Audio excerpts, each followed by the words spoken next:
asing.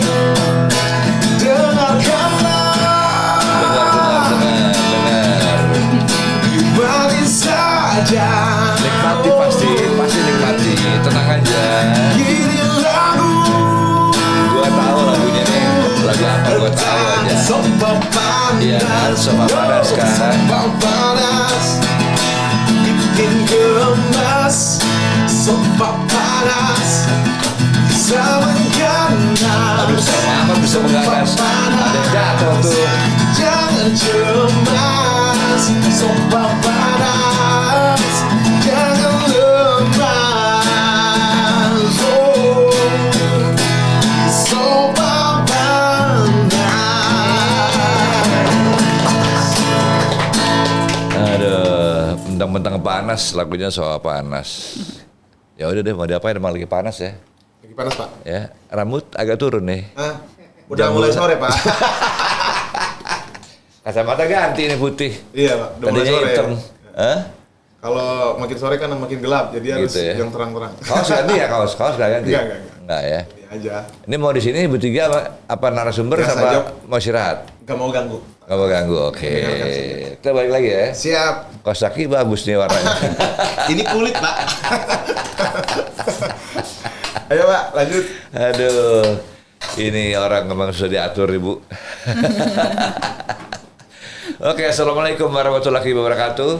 Salam. Jumpa lagi dengan podcast kesayangan Anda Soal Panas, persembahan dari KSP, PT Krakatau Sarana Properti, dan tentunya tetap dari studio kesayangan Anda di Cilegon, Banten, tepat di atas restoran Sorosuan yang lagi beken sekarang di Cilegon. Jangan lupa mampir di Sorosuan. Ada juga Soros Pizza, atau mau mampir ke Banten Bistro, atau mau tinggal di Royal Krakatau Hotel, semua ada di sini. Nanti jadi tamu saya, podcast Sofa Panas. Oke, kita berikan tepuk tangan kepada narasumber yang luar biasa. Bu, matur nuwun ya. Udah datang di Sofa Panas. Sami-sami, Mas Ari. Ini luar biasa Ibu, ini banyak banget mengkilat banget. Ini tahu Apa nggak ya? nih? Ini Ibu Diana, jabatannya Kepala Kejaksaan Negeri Cilegon atau Kejari Cilegon. Waduh. Asli orang Jawa. Emang orang Jawa tuh hebat-hebat loh. Ini Wonosobo nih. Produk Wonosobo. Tahu ya Mas Ari ya Wonosobo ya. Tempatnya tembakau tuh, waduh. Bu, Iya. di Wonosobo dari kecil ya? Dari kecil lahir sampai besar itu di Wonosobo. Di Wonosobo ya? Surganya pokoknya. Tapi Ibu nggak ngerokok ya? Dah, kami Sana cuma tempatnya menanam tembakau saja. Tanam aja, Nah, tapi orang nggak ngerokok. luar Wonosobo yang rokok. Ini luar biasa nih. Ini Ibu nih, seragamnya serem loh. Bu, tongkatnya mana tongkatnya? Tadi Ibu datang pakai tongkat. Ada. Tongkatnya Ibu nggak tongkatnya? Wah, ini orang-orang harus lihat nih. Tongkatnya bisa dipendekin, bisa dipanjangin. Jenderal TNI aja tongkatnya nggak kayak gini nih. Bu, mohon maaf Iya. Bu. Bisa dipanjangin Iya. dulu nggak Bu? Kasih lihat nih kalau nonton nih. Tuh, lihat. Tuh, Ini bisa apa ya? dipanjangin. Ini kalau anak saya ini buat mainan bim bam. Jadi bim bam iya. Jadi anak kalau saya nggak nggak mau tahu. pakai tongkat tinggal dipendekin lagi ya? Iya, ini kan biar praktis saja sebenarnya. Ada beberapa model, cuma saya kalau kemana-mana rasanya begini kan nggak enak. Jadi Tapi Panglima TNI juga nggak kayak gini loh. Oh gitu ya. Maksudnya nggak bisa dipendekin, nggak bisa dipanjangin. Bu, saya mau tanya nih Bu. Iya. Ini kejaksaan ya? Ya, lambang kejaksaan, Kalau ini logo apa? kejaksaan. Nah, itu menandakan pangkat kita. Sama dengan yang di sini nih, bunganya 2, di situ bunganya 2. Jadi kalau beliau yang jabatannya, kalau kemarin ada Bu Ineke kan ya, Iya, iya. itu kan bunganya 3, berarti tongkatnya juga bunganya 3. Ibu ini kan tongkatnya lain tuh. Oh gitu Nggak ya. bisa dipendekin. nih. Ibu ini kan tongkatnya. Ini kalau ini apa Bu? Ya Tahu. itu ini aja lah. Bukan Karena ini. tongkat enggak. Katanya tajam ke bawah apa gitu. Jadi nggak Tidak, enak sekarang ngomong. kan beda kan. Tajam ke atas, humanis ke bawah. Oh, gimana Bu? Tajam ke atas, humanis ke bawah. Wah ini catat. Tajam ke atas, humanis Humanis ke ke bawah. bawah. Tapi ke atasnya yang ngeri nih. Setajam-tajamnya tetap aja di atas loh. Bu. Ya itulah. Nih, soal panas kalau ngomong agak nyeleneh Bu. Jadi iya, Bu iya. mesti ngerti juga gitu. Kayaknya. Satu kebahagiaan buat saya diundang di sofa panas. Atur nuhun, Iya, Atur apalagi nuhun. dengan Mas Ari. Saya ya agak-agak kok tumben Mas Ari di sini gitu. Karena mau ada Ibu Diana. Oh, Kalau gitu. enggak saya nggak kemari. Gitu. Bu ini loh Bu. Ini seragam kayak gini setiap hari. Sebenarnya kejaksaan itu banyak seragamnya. Ada yang kita ada kalau jaksa penuntut umum seperti ini. Tapi ada kalanya. ini JPU ya? Ya, ada kalanya bahwa kejaksaan itu adalah sebagai jaksa pengacara negara. Seragamnya itu lengan panjang putih berdasi, bawahnya gelap. Atau kadang biru kalau hari Beda tertentu beda lagi. Terus ada hari ini harusnya PDL, cuma karena ada banyak undangan yang indoor jadinya saya menggunakan ini. Ini PDL, ini PDL. Bukan, ini PDH. Oh, Seragam oh, harian dinas seperti. harian ya? Kalau PDL itu seperti kayak polisi, itu hampir kayak polisi Warnanya juga? lapangan. Warnanya hampir kayak gini, cuma agak lebih ke ungu gitu. Oh gitu. Ya, jadi itu juga mungkin masyarakat kadang bingung ya, kok ini kejaksaan kok seragamnya kayak gitu. Ada sekarang seragam PDL kita. Ya agak militeristik gitu ya. Ya. Itu emang dari dulu gitu. Ya, ketentuannya dari pusat seperti itu. Makanya kita kan ada tongkat juga kan, mungkin itu juga bagian dari, kalau kita kan semi militer gitu. Semi militer. Ya, Tapi ini yang begitu. lebih militer nih. Gitu. Militer tongkatnya nggak bisa tarik ulur. Ini bisa tarik ulur. Nah, itu kan makanya semi. Kalau militer malah nggak bisa. Aduh, Ibu. Bisa Ibu ngomong Jawanya, aduh, ada aja alasannya gitu. Bu, Gitu. ini saya tadi kita ngobrol-ngobrol di luar. Ibu backgroundnya dulu pendidikan fakultas hukumnya ya? Ya. Itu di 11 Maret Solo 11 ya? Maret. UNS ya? UNS. Dari Wonosobo kok bisa ke Solo? Ya itulah perjalanan ya. Dari Wonosobo kenapa bisa ke Cilegon? Itu kan udah. Coba ya.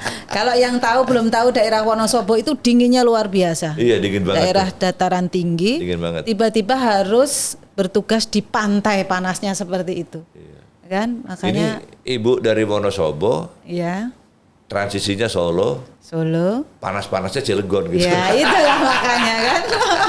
Udah adaptasi ke Solo dulu. Udah baru ke adaptasi. Tapi kan Solo Cilegon. biar panas, tapi kan Solomeo gitu. Iya, betul. Karena Mas Ari orang Solo jadi itu. Solo balapan, ya kan Solo balapan.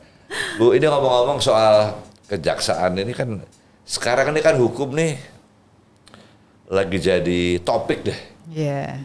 di media elektronik, Iya. di medsos. Iya.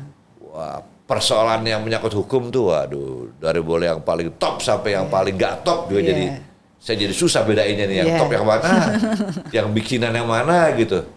Iya. Bu, boleh nggak saya tahu, apa betul ada orang awam mengatakan kepada begini ke saya, itu yang di TV jangan ditonton, itu yang di YouTube jangan ditonton, kenapa? Ya, skenario. Bener nggak Bu?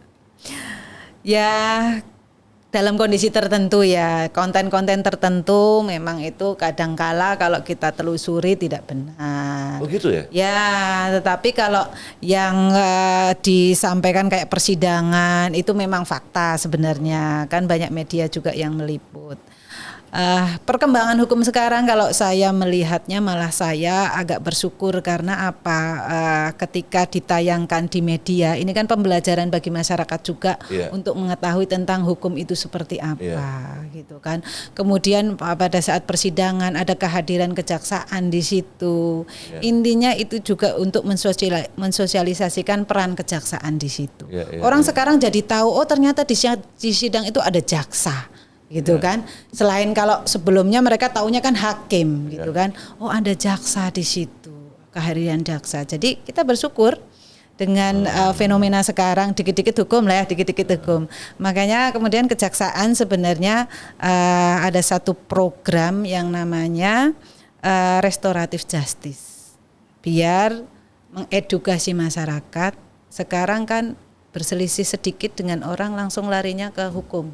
laporkan polisi, diproses gitu kan, di Ya penjara. sekarang di mana-mana gitu tuh. Ya, karena Ini kan itu negara menjadi, hukum gitu. ya ini kan negara hukum gitu kan, tetapi menjadi kehilangan identitas Indonesianya. Maksudnya?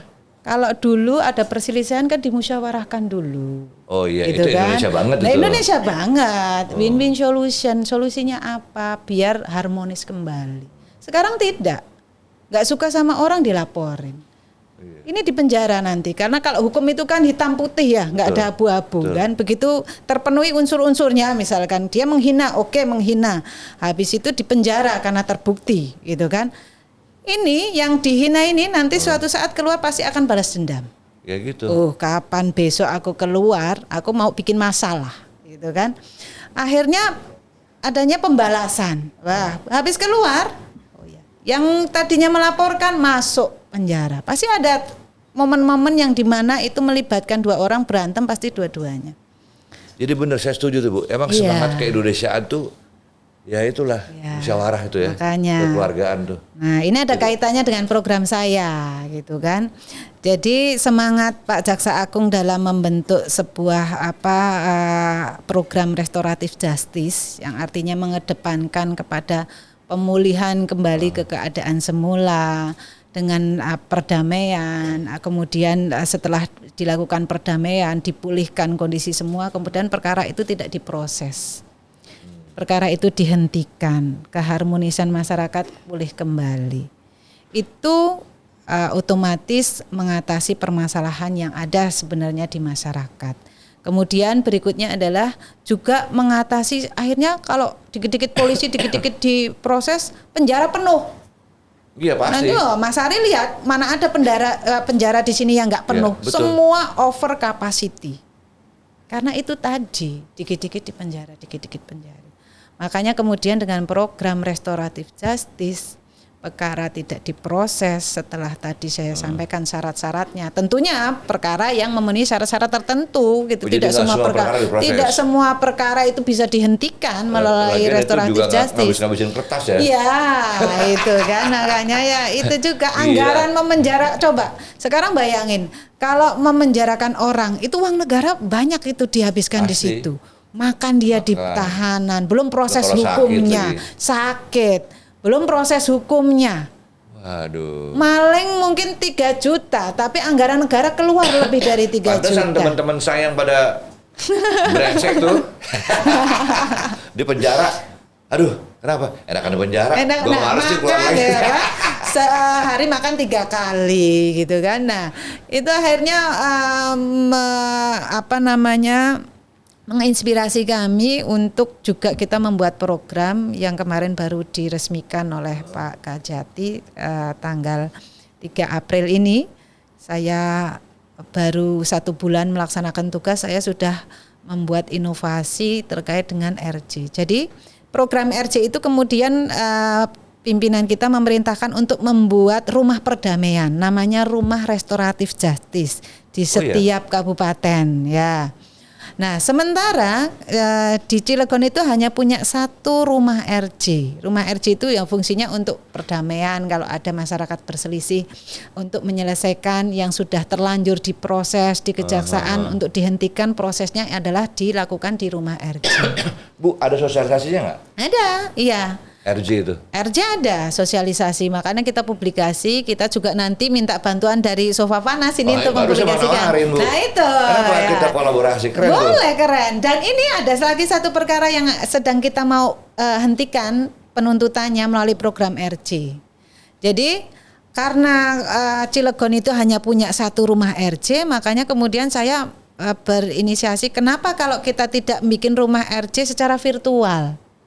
Karena kalau 1 rumah RJ itu tidak bisa melayani masyarakat Cilegon 400.000. Ada berapa kabupaten tuh? Ya, apalagi kalau di Cilegon 8 kecamatan, nggak akan mungkin bisa terlayani dengan 1 rumah RJ. Maka kemudian saya membentuk rumah RJ virtual.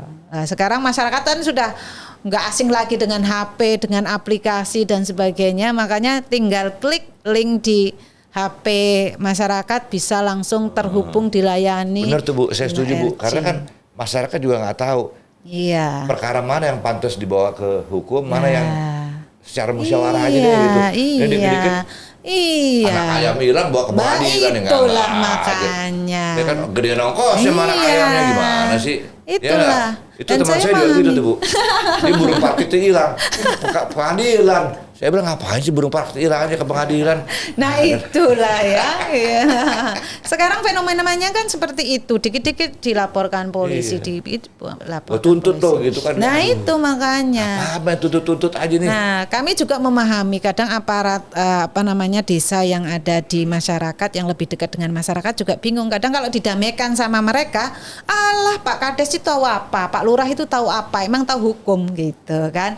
Jadinya kita mencoba membantu aparat desa juga, membantu tokoh masyarakat setempat untuk berusaha mendamaikan. Iya sama ini nih yang lagi populer sekarang. Dikit-dikit pencemaran nama baik. Nah, Pencemaran itu kan. nama baik.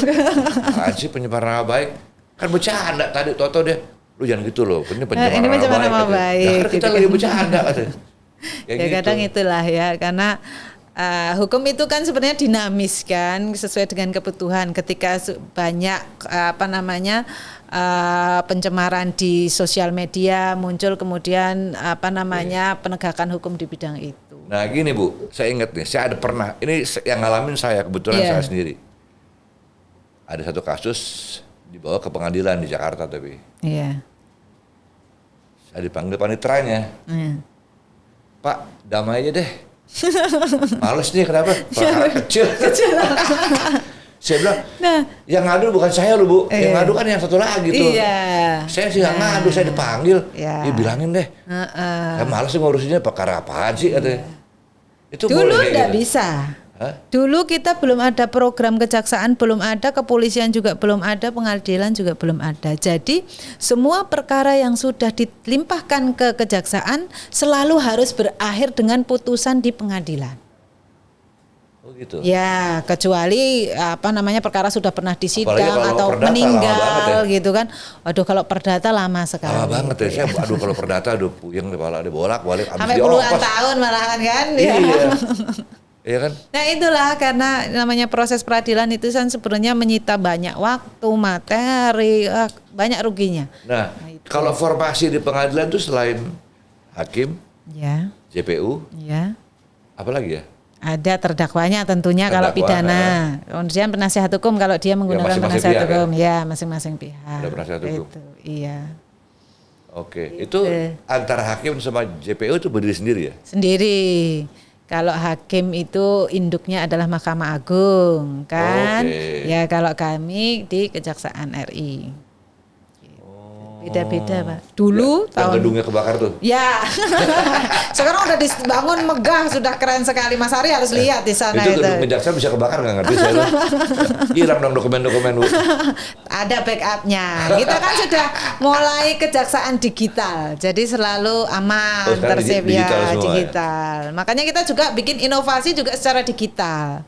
Jadi tadi selain rumah RJ virtual itu, kita juga ini kan menghadapi tahun-tahun pemilu Iya. ya Nah, Mas itu Ari dia. ya.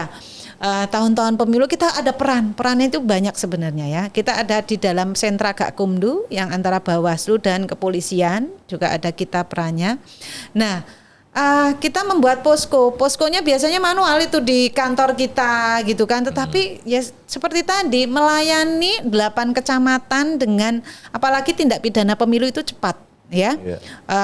dalam waktu 1 hari harus dilaporkan ke penuntut umum, dalam waktu 7 hari itu berkas sudah selesai, 14 hari sudah selesai, Itu untuk sidangnya pun. menangani kecurangan-kecurangan gitu ya? Ya, nanti kan ada namanya tindak pidana pemilu, sengketa pemilu gitu kan.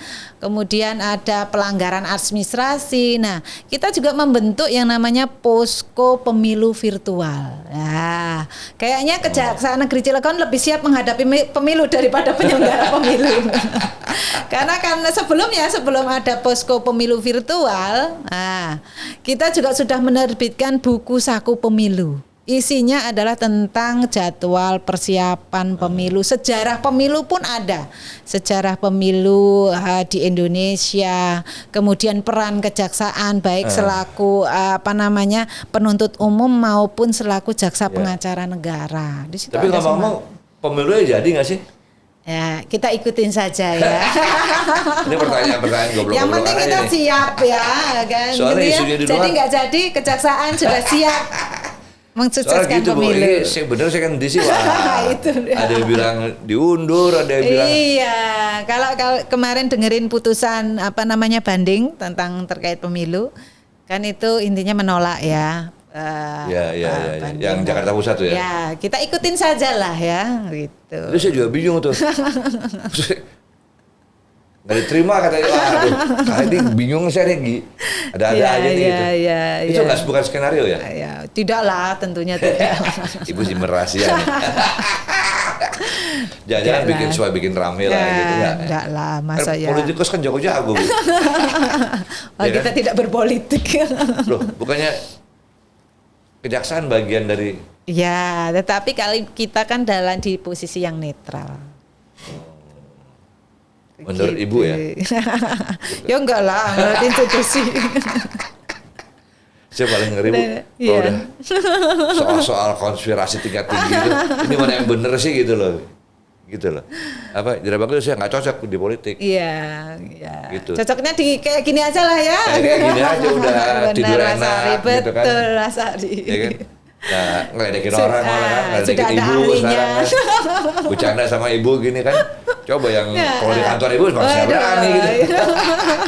Enggak lah, kejaksaan itu sebenarnya sudah sangat berubah gitu kan, Gitu ya? sama welcome. Iya. Udah nggak jadi- ditakuti ya? Enggak, kami berharap malahan agar lebih dekat ke masyarakat. Makanya kita tadi bikin rumah RJ. Oh, jadi sekarang udah ada perubahan paradigma nih, Iya, Bu. sudah. Jadi kita tidak lagi kalau dulu kan simple aja. Orang datang ke kejaksaan tamu wajib lapor. Serem banget ya, tamu wajib lapor. Kalau sekarang tidak. Begitu ke kejaksaan, apa yang bisa kami bantu? Karena prinsip kita adalah kami melayani, gitu. Melayani, ya. Iya. Terus sekarang gitu ya? Iya, harus berubah. Dulu zaman saya dulu satu wajib lapor. Ya. Kedua sudah rapi ke Anda tuh ada kaca tuh, kaca panjang sudah rapi ke Anda. Buset, Jadi- gue udah ngaca dari rumah sudah ngaca lagi nih. Jadi memang susah mengubah stigma ya, karena dulu memang yang datang ke kejaksaan pasti orang yang lagi diperiksa lah, yang lagi berurusan dengan hukum. Padahal yang namanya tugas kewenangan kejaksaan itu luas sekali. Di sana itu ada sebenarnya kami pengen bahwa kami dijadikan tempat konsultasi. Apalagi ada yang namanya bidang perdata dan tata usaha negara. Orang kalau mau berkonsultasi ke pengacara masalah tanah, pasti kan per jam dihitung angkanya. Ya Iya, enggak? bener. Bayarnya. Apalagi kalau pengacara-pengacara yang sudah punya nama Iya, kan. pengacara yang bling-bling gitu. Wah, itu. Coba Ya kan? ngobrol aja sudah nggak santai gitu kan, karena dibatasi per menit berapa. Di Dolar kejaksaan iya selama jam kerja kita free konsultasi gratis. ada ya? Ada.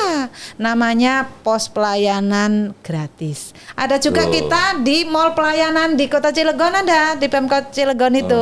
Itu kita juga buka pelayanan di situ. Ya itu untuk Anda semua ya, khususnya yang tinggal di Banten, Cilegon, jangan nah lupa itu. tuh. Mau Iya. jangan salah ya, kejaksaan itu bisa membubarkan perkawinan, membubarkan PT, mempailitkan PT, kan? Wah. Mas Ari aja baru tahu kan? Ini perkawinan bubar. Oh iya. Loh, kok iso, Bu? Iya.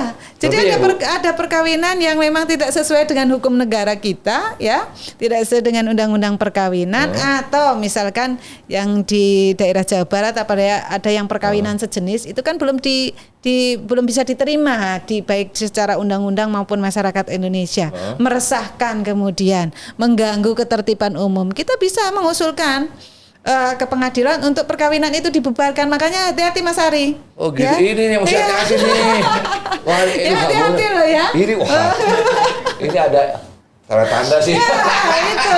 Makanya saya Ada sering bakat nih. tuh. Aduh, Saya nggak boleh, sosialisasinya ke ibu-ibu. Kalau misalkan ada bapaknya yang tiba-tiba biasanya nggak pakai minyak wangi, tiba-tiba pakai minyak itu wangi, dia. ya kan? Biasanya pulangnya sore, kok ini tiba-tiba pulang malam. Wah, hati-hati ada ya. Itu yang ketawa berarti Atau itu di situ. biasanya suami saya kalau ngomong sama saya begini, Iya, ini kok mendadak jadi begini. Nah itu tanda-tanda. Saya sarankan kepada ibu-ibu untuk segera menghubungi jaksa di Kejaksaan Negeri Cilegon. Bu kok ada yang aneh-aneh, siapa tahu itu suami saya ini. Oh sebentar, nanti ditelusuri ternyata oh dia udah nikah, tapi nikahnya sesama jenis kan bahaya kan. Wah meresahkan. Ibu hati-hati itu suaminya sudah masuk grup ini ASP. Apa tuh? Akhirnya salah paham. Nah, jadi itu contoh kasus saja ya, itu ilustrasi gitu ya? saja. Ya, itu jadi banyak sebenarnya. Cuma Tapi kalau yang memang suami istri bener enggak dong? enggak dong, kecuali mereka yang melapor ya. Ya, ada misalkan ada yang perkawinan di bawah umur kemudian menimbulkan keresahan di masyarakat dan sebagainya. Itu kita pernah lakukan. Mungkin nggak ada misalnya ada orang nelpon ibu, Bu, tolong ini, saya mau cerai sama istri saya tapi nggak bisa. Konsultasi. Konsultasi. Gimana Boleh, caranya tuh, Bu? sekedar Gitu ya. konsultasi boleh. Kalau bisa Bu putusin, saya harus cerai Bu. Wah nanti habis ini saya kayaknya rame ini menerima konsultasi perkawinan ini ya. Ini jangan diikutin ya. Ini saya lagi guyon nih sama ibu jaksa nih. Entar sakit beneran lagi. Baru mau cerai semua lagi. Wah kacau nih. Tapi kerahasiaan terjamin. Jadi kalau ada yang mau konsultasi nggak akan saya sampaikan ke Mas Ari. Wah, jadi gitu ya. Jadi pelayanan sampai ke situ ya. Iya, sampai ke situ dan itu mungkin banyak orang awam yang belum tahu. Makanya Saya sebenarnya aja baru kita tahu. nah, itu dia. Makanya main-main ke kejaksaan udah berbeda sekarang kejaksaan. Begitu ya. Jadi kita pengen bahwa kejaksaan itu sebagai tempat konsultasi dan nantinya tidak ada orang yang stigmanya misalkan orang yang habis dari kantor kejaksaan itu orang bermasalah, tidak. Oh, itu paling lagi konsultasi. Mungkin ada masalah yang Tapi Ibu di luar nih, di Iya. masyarakat. Iya. Itu kalau kayak ada kebanggaan gitu loh. Gitu ya. Jadi misalnya ada teman saya nih, Iya. dia punya masalah. Saya tanya gitu, gimana? Mas masalahnya sama si ini? Mampus dia, udah masuk kejaksaan. Kayaknya bangga banget udah masuk kejaksaan. Emang kenapa sih udah masuk kejaksaan? Kalau dulu begitu itu perkara masuk kejaksaan udah nggak mungkin kembali lagi, itu pasti jalan terus kecuali udah ada hal keren tertentu. banget ya. Bentar lagi mampus tuh udah masuk kejaksaan katanya. Kayak gitu loh. Iya iya, Saya bilang, serem banget ya serem banget kejaksaannya. jadi gitu. Kayak, gimana ya? Makanya itu jadinya kan kesannya kayak Atau kejaksaan itu misalnya menyeramkan. intimidasi gitu kan. Hati-hati loh. Nanti ada Naikin orang lo kejaksaan. ya. Nah. Aduh kayak jaksaan nih kok jadi serem banget gitu loh. Serem banget. Ya namanya kita tidak bisa memungkiri bahwa kejaksaan adalah lembaga penegak hukum kan. Jadinya kan Itu masa jadi pameonya serem banget sih Bu. apalagi kita masih punya kewenangan di penyidikan tindak pidana korupsi ya. Makanya institusi-institusi atau lembaga pemerintah yang masih menggunakan keuangan negara pasti akan merasa aduh kalau ada jaksa waduh lagi ngapain ini, jangan-jangan lagi nyari data ini. Makanya lebih baik kami menerima masyarakat yang datang ke kantor kami daripada misalkan saya main ke KS gitu kan, di KS sudah KSP lah misalkan udah waduh ngapain buka jari ke sini gitu kan. Iya kan udah. Benar. Iya pertanyaannya banyak banget Iya gitu loh. pasti banyak banget, ada apa gitu kan. Dan banyak yang so tahu Ya, juga lagi. iya. Aduh. Begitu saya keluar dari KSP, dari KS pasti orang pasti akan nanya ada masalah apa di KSP gitu kan. Padahal sebenarnya itu hal yang wajar ketika kita menjalin kerjasama. Sekarang sudah sangat KSP ini sudah kerjasama dengan Kejaksaan Negeri Cilegon untuk mengatasi permasalahan-permasalahan berkaitan dengan keperdataan dan tata usaha negara. Saya kan sering nonton acara-acara kalau lagi sidang tuh di TV. Jaksa penuntut umum dia memutuskan, itu kok bisa beda sama hakimnya ya? Ya, jadi itu apa sih dasar-dasar? kalau jaksa itu menuntut ya, menuntut itu belum putusan akhir. Kita ada dasar pertimbangannya namanya. Itu ada timnya ya? Ada. Jadi ya, kan jaksanya yang bersidang di situ kan sudah mulai meneliti gitu kan di dalam perkara itu hal-hal yang memberatkan atau hal-hal yang meringankan itu apa saja. Misalkan yang lagi viral lah ini ya, misalkan kasus Sambo gitu kan. Kadang kan orang bertanya, apa itu? Seorang penegak hukum, biasanya hal-hal memberatkan apabila dilakukan oleh penegak hukum gitu kan. Apabila misalkan pelecehan seksual dilakukan oleh ayah kandungnya, itu kan tingkat kejahatannya sudah tinggi ya, sudah mencederai hati nurani lah ya. Kalau mungkin dilakukan oleh orang lain mungkin tidak seberat yang dilakukan oleh ayah kandungnya sendiri. Itu hal-hal memberatkan. Hal-hal yang meringankan, misalkan dia mencuri tetapi ternyata mencurinya itu untuk memenuhi kebutuhan anaknya yang lagi sakit. Apa gitu ya. Nah, itu kan menjadi hal-hal meringankan. Makanya untuk tiap kasus juga akan berbeda, nggak mungkin sama. Jadi makanya itu kadang-kadang bingung saya. Ceritanya nih, wah ini lama pasti nih. Nggak tahu cuma setahun sih gitu ya. Kalau di kejaksaan kami mengedepankan selain ada aturan yang baku pedoman penuntutan kita juga harus menggunakan hati nurani. Itu makanya ada kasus-kasus yang kemudian dituntut ringan gitu.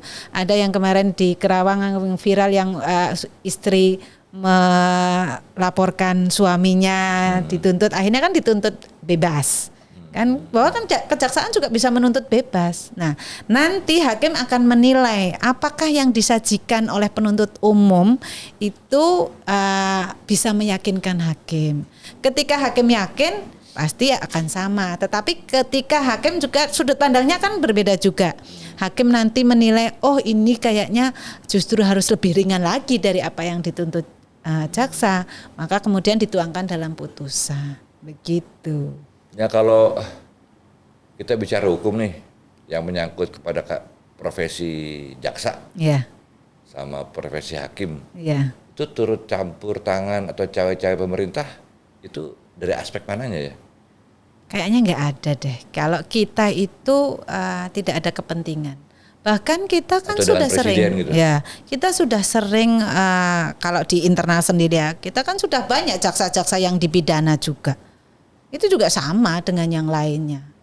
Kalau kita itu mungkin, nah, sekarang kalau kita bagian dari unsur pemerintah mungkin ya Mas Ari ya, bagian dari unsur pemerintah, apakah ya berani gitu kan, misalkan menyidangkan pemerintah, ya berani saja karena kita ada memang harus objektif, memang harus sesuai netralitas itu dan ada. Boleh, ya? Boleh, kita kan mandiri sebenarnya.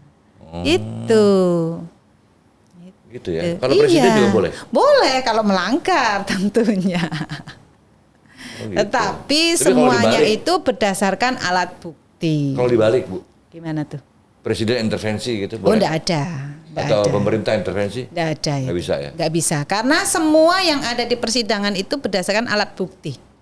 Nah, sepanjang alat bukti mendukung pasti akan diproses. Tetapi intervensi dari manapun kalau alat buktinya tidak mendukung ya kita tentunya tidak akan memprosesnya. Ada kerjasama Bu di luar yang formal antara kehakiman sama kejaksaan? Ada tentunya lah dalam tukar menukar informasi ataupun dalam kadang pelatihan. Ada pelatihan hakim dan jaksa terpadu. Ada pelatihan hakim, jaksa, penyidik kalau nggak salah ya, penyidik juga ada. Jadi hakim, jaksa, penyidik itu ada satu diklat terpadu namanya. Jadi kayak menyamakan persepsi gitu. Itu. Tapi sama. Iya. Jadi ini ya, ada apa istilahnya kelas tambahan ya? Iya. Buat para jaksa sama hakim bareng, menjalin pendidikan bareng. Supaya jangan sampai koslet gitu ya. Kira-kira gitu kan? Ya kalau enggak koslet dulu. Karena namanya di orang hukum itu ya ada 10 orang atau sarjana hukum ya 10 pendapat hukum, ya kan? Iya. Padahal yang namanya hakim, jaksa, pengacara itu semua sarjana hukum semuanya. Nah persepsi itu harus dibangun ya, kita menjalin itu dengan ada diklat-diklat terpadu. Bu, saya penasaran profesi menjadi jaksa. Seperti Ibu sekarang nih, sama profesi hakim itu ada tambahan untuk ilmu pengetahuannya kan. Jadi basicnya kan sarjana hukum. Sarjana hukum. Itu nambah lagi. Ya.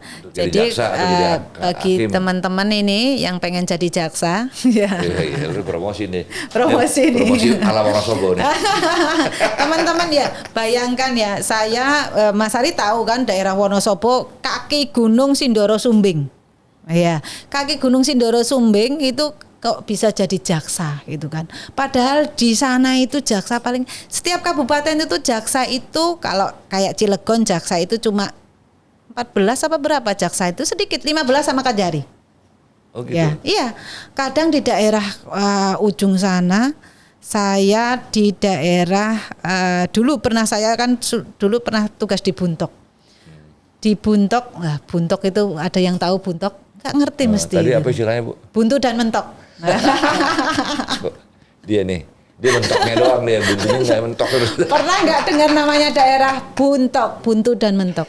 Saya itu tugas di Kalimantan Tengah. Bayangin Kalimantan Tengah, tapi di ujung sana. Pedalaman sana perbatasan dengan negara lain malah itu kan. Udah pernah di Kapuas Hulu, perbatasan dengan Malaysia, Kalimantan Barat. Nah, di situ paling banter jaksanya itu hanya Kajari. Dulu masih 5 Kasih, berarti 6. Hanya 6 di kabupaten. Ya kayak Cilegon lah. Cilegon kan sebenarnya kota ya, apalagi kota Cilegon. Kompleksitas perkaranya kan banyak. Jaksanya cuma 15 sama Kajari. Nah, artinya ini masyarakat belum pada tergiur ini dengan profesi jaksa. Makanya ini dalam rangka sosial. Nah, itulah aku yang profesi lawyer gara-gara bling-bling itu padahal kan cuma satu yang bling-bling, sementara jaksa kan banyak. Jadi kalau pengen jadi jaksa itu tentu basicnya adalah sarjana hukum. Dari sarjana hukum masuk mendaftar menjadi calon jaksa di kejaksaan. Nanti tiap tahun biasanya ada pengumuman itu di websitenya maupun sosmednya kejaksaan tentang rekrutmen tenaga jaksa. Kemudian dari situ biasanya diterima PNS calon jaksa itu mungkin ngantri kalau dulu kan kita harus tes lagi. Ya, tes lagi untuk seleksi calon jaksa, calon pendidikan jaksa. Nah, nanti ketika lolos ada tes lagi. Jadi tidak semua itu bisa langsung menjadi jaksa. Harus dites lagi, tes kesehatan. Tesnya apa aja sih kesehatan? Kesehatan, narkoba biasanya ya. Kalau mau pengen jadi calon jaksa, tentu tes pengetahuan umum, pengetahuan hukumnya juga. Kemudian wawancara biasanya, tes psikologis jelas, CAT itu kalau yang pendidikan. Ya, jadi nanti ada sistem gugur terakhir di proses wawancara. Biasanya banyak yang gugur karena diwawancara. Karena kan untuk jadi jaksa kan itu abdi negara. Abdi negara kan butuh pengabdian. Ya, kalau pengen yang kaya yang ada bling-bling nggak mungkin jadi jaksa kan. Yang namanya abdi negara pasti standar kan gajinya. Habis itu ada seleksi lagi untuk calon jaksa. Nah, kemudian setelah lolos seleksi pendidikan jaksa, nanti akan menempuh pendidikan jaksa selama 6 bulan. Ibu nggak salah tuh, Bu. Kenapa tuh? Tadi Ibu bilang ya kalau jaksa tahu sendiri gajinya berapa. Ya iya, memang Ibu itu salah, Ibu. Kenapa, Bu? Itu kalau di Kebayoran, Bu. Rumah siapa nih? Bekas mantan jaksa tuh. Gitu ya. Gitu. Jadi kan tidak semua jaksa basicnya kayak saya, anak pegawai biasa kaki gunung ya. Ada yang saya heran nih, bahkan di Lampung. Saya kan sebelum di Cilegon ini dulu kepala kejaksaan negeri di wilayah di Lampung. Itu dia sudah jadi pengacara.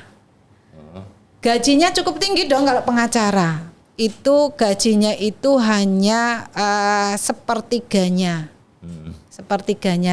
jaksa. Kemudian saya tanya, orang kaya ini, kamu sudah jadi pengacara, gajimu sekian, belum kalau sukses free kalau pengacara itu kan, oh iya Bu, memang iya, dan bisa mendukung pergaulannya dia masih muda. Kok mau jadi jaksa, kok mau ke kejaksaan padahal gajimu meninggalkan gaji yang 3 kali lipat dari kejaksaan. Kejaksaan itu saya pengen jadi jaksa. Jaksa itu keren katanya, seragamnya keren, disegani masyarakat, tugas kewenangannya banyak, dan rasanya kalau mengabdi di kejaksaan itu keren aja Bu gitu kan. Dari situ kemudian saya tahu, kok pandangannya kamu seperti itu, memang kamu nggak tahu. Saya tahu gajinya kecil Bu. Tapi bagi saya adalah prestis itu. Karena gitu mengabdi. Iya justru itu. Jadi tidak semua jaksa itu berangkat dari orang yang tidak punya gitu. Makanya kalau ada yang kaya-kaya, berarti dia berangkat dari orang yang sudah berada. Tapi ada yang kaya karena setelah jadi jaksa loh. Oh gitu ya? Iya. Iya nggak sih? Biasa saja lah. Tetap kalau kami sesuai dengan perintah pimpinan, kami harus tetap menjaga pola hidup sederhana. Karena gini Bu, yang Ibu bilang itu kan bicara ideal. Ya. Atau bicara apa ya, selain ideal apa ya, Apa itu? harusnya begitu, harusnya. Tapi ini di luar harusnya dan di luar ideal, itu banyak yang aneh-aneh, Bu. itu ya. Yang meliputi kehidupan para hakim, para jaksa, para betul. lawyer. Iya. Banyak yang tanda kutip, saya ngeri ngeliatnya. Nah iya. Pantas orang pada berlomba-lomba jadi lawyer ya. Ke rumahnya, waduh, mobilnya 4 gini. Waduh, saya bilang jadi lawyer enak banget ya. Terus kalau ngomong tangannya gini terus gitu. Silo, Ya, mata enggak silo lah. lu, wah. Ya kan, ketemu di mall pakaiannya Keren juga, gitu ya. Iya kan? Jadi emang apa nggak ada yang bisa disalahin, Bu. Iya. Kalau yang generasi muda khususnya nih, Iya. banyak yang bercita-cita, wah Iya, gue mau jadi lawyer gitu. Iya, lawyer. Iya kan? Kalau begitu jadi jaksa aja lah. Nah, saya yakin di antara mereka ada juga yang ingin jadi jaksa, Iya. ada juga yang ingin jadi hakim. Iya. Tapi patokannya bukan kepada pengabdiannya bagi bangsa dan negara, Iya. lebih kepada materi saya lihat. Oh, gitu ya. Iya, masa Ibu nggak tahu ah, Lah, pura aja Ibu nih. Kalau saya karena bingung ya, kalau saya kan dari orang miskin, Wonosobo mana ada orang kaya kan? Miskinan Jadi, dia. jadi ya standar lah ya, yang namanya PNS itu kan sudah ada standarnya gitu kan. Iya. Pangkatnya apa, pasti gajinya akan sama semua dengan semua yang lainnya, PNS semuanya. Gak ada yang lebih. Jadi setelah sarjana hukum nambah lagi sekolah Pendidikan 2 jaksa. tahun, setahun 2 tahun. 6 bulan sih, 6 bulan ya? 6 Terus bulan. praktek-praktek gitu ya? Praktek. Itu dilempar sana, lempar sini. Ya pasti. Sebelum jadi jaksa nanti pelatihan dulu lah ya di Kejaksaan Negeri Ya, biasanya ya kayak bantu-bantu Ibu kan. jaksa ya. Ibu Diana kan Kemana-mana Wonosobo, Ya. Solo, Iya. dari kawat cendol dibuka ini, otot kawat balung besi lempar Kalimantan, jeblus. Iya, Wah. nah itulah Kalimantan. Kemudian daerah Jawa, Cikarang, Kerawang, Bekasi, Jakarta Pusat, Bangka Belitung, Lampung. Kebanyakan daerah panas ya. Ya itulah. Ya, makanya pas sekarang diundang di sofa panas ya kan. Karena ini panas juga ya. Ya, Udah mulai hangat tuh. Wonten pesen menopo di masyarakat. Terutama Pokoknya. mereka yang buta hukum nih. Iya. Jangan lu macam-macam dikit-dikit lapor-lapor. Iya. Ngajarin kayak gitu. Oke. Sekarang Kejaksaan Negeri Cilegon dan Kejaksaan pada umumnya sudah berubah. Jadi sekarang jangan sungkan dan jangan segan untuk datang ke kejaksaan. Nanti akan banyak pelayanan di sana. Kita juga membuka ruang untuk para pelajar, mahasiswa untuk wisata literasi ada di gitu sana. ada? Iya, ada di sana literasi ada ya? wisata literasi karena kita punya perpustakaan yang jumlah bukunya koleksi bukunya udah ribuan. Sekaligus memotivasi mereka untuk jadi Untuk jaksa. bisa Ya? jadi jaksa. Jadi jaksa itu enak, keren, Seperti cantik-cantik, siapa? ganteng-ganteng. Mbak Diana. Itu, terima kasih. Mantap. Makasih Mas Matur Ari. nuwun ya. Saya yang terima kasih. Luar biasa nih, Jofri. Iya. Jofri nyanyi. Jangan nanti gampang mau ke kejaksaan gampang nanti ya. Iya. Untuk kejaksaan aja. Ya oke, demikian jumpa kita pada Soal Panas untuk kali ini. Tentunya persembahan dari KSP Krakatau Sarana Properti dari studio Cilegon, Banten.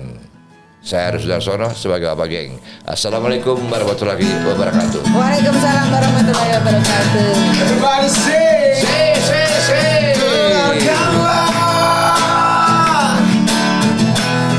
nikmati saja. Ini lagu tentang sofa panas. Yo, sofa panas. Gemes, sofa panas. Zaman ganas, sofa